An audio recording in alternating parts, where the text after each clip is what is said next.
सोचिए, एक ऐसा शहर जिसका नाम ही हो जीत, एक ऐसा साम्राज्य जो कभी सोने और हीरों के लिए दुनिया भर में मशहूर था, और अब सोचिए कि वो सब कुछ बस खंडरों में तब्दील हो गया।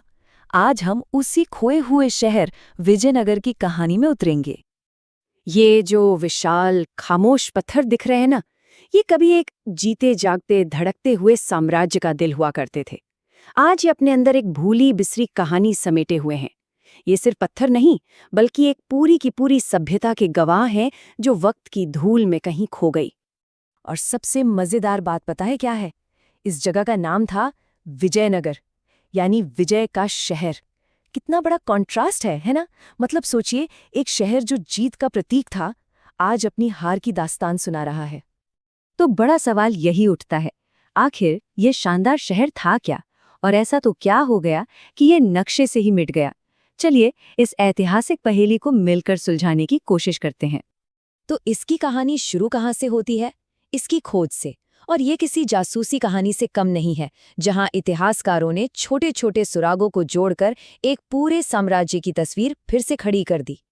साम्राज्य तो खैर मिट गया, लेकिन उसकी यादें वो जिंदा रहीं। स्थानीय लोगों के बीच एक अलग नाम से, हम्पी। ये नाम वहां के स्थानीय देवी पंपा देवी से आया था, और यही वो पहला धागा था जिसे पकड़कर इतिहासकार इस खोई हुई दुनिया तक पहुंचे। इस भूले हुए इतिहास को फिर से जोड़ने में दशकों नहीं, सदियां लग गई। सब कुछ शुरू हुआ 1800 में, जब कर्नल कॉलिन मैकेंजी ने इन खंडरों का पहला सर्वे किया।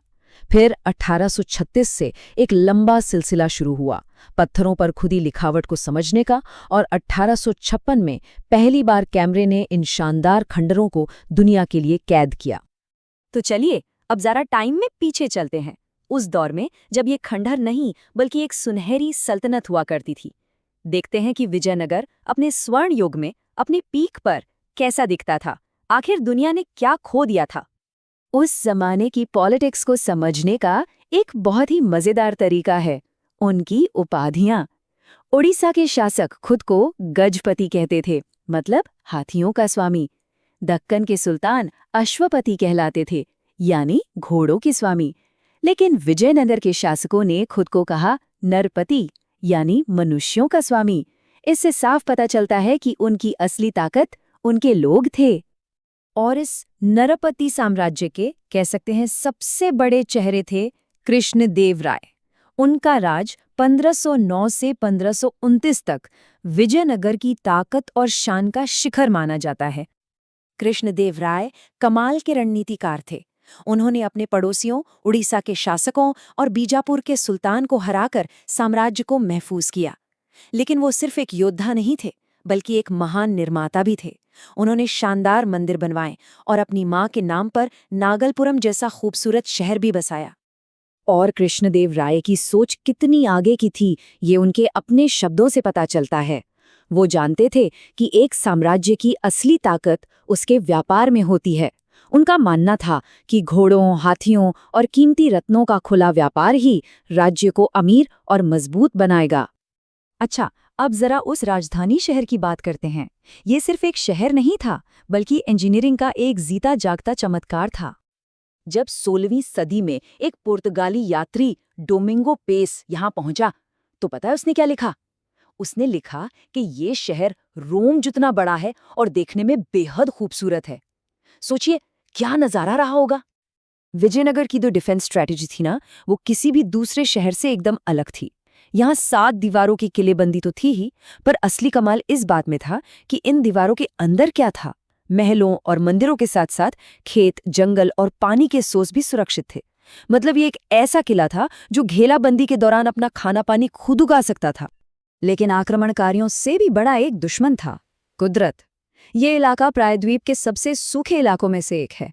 तो सवाल ये है कि इतने बड़े शहर को पानी कहाँ से मिलता था? तो उन्होंने कुदरत को कैसे मात दी? जवाब था कमाल की इंजीनियरिंग। उन्होंने तुंगभद्रा नदी के पानी को कमलापुरम जैसे बड़े बड़े तालाबों में जमा किया, और फिर हिरिया जैसी नहरों के एक शानदार नेटवर्क से उस पानी को शहर के कोने कोने तक, खेतों से लेकर शाही महलों और मंदिरों तक पहुंचाया।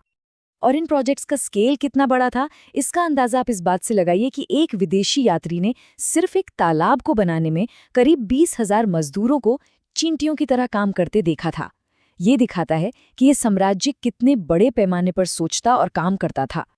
लेकिन हर सुनहरे दौर का एक अंत होता है, और विजयनगर का अंत बहुत ही अचानक और भयानक था। सब कुछ बिगड़ना शुरू हुआ 1529 में कृष्णदेव राय की मौत के बाद। साम्राज्य अंदर से कमजोर होने लगा, गद्दी के लिए लड़ाइयां शुरू हो गईं, और फिर 1565 में वो दिन आया जिसने सब कुछ हमेशा के लिए बदल दिया। तालेकोटा की लड़ाई विजयनगर के लिए एक कयामत साबित हुई। दक्कन की सल्तनतों की मिली-जुली फौजों के सामने विजयनगर की सेना टिक नहीं पाई और बुरी तरह हार गई। हार के बाद जो हुआ वो एक बहुत बड़ी ट्रेजेडी थी। जीतने वाली फौजों ने शहर में घुसकर उसे बेरहमी से लूटा। कुछ ही सालों के अंदर वो फलता फूलता खूबसूरत महानगर एक वीरान भुतहा शहर बनकर रह गया। तो अब कहानी को वापस आज के दिन पर लाते हैं। इतने विनाश के बावजूद विजयनगर की विरासत आज भी हमारे बीच जिंदा है। आज हम्पी के वही खंडर यूनेस्को की वर्ल्ड हेरिटेज साइट हैं। ये उस खोई हुई सभ्यता की महानता और उसके दुखद अंत की एक खामोश याद दिलाते हैं। और ये हमें एक सवाल के साथ छोड़ जाता है कि इतिहास की परतों के नीचे न जाने ऐसे कितने ही और विजय के शहर दबे पड़े होंगे जो बस अपने खोजे जाने का इंतजार कर रहे हैं।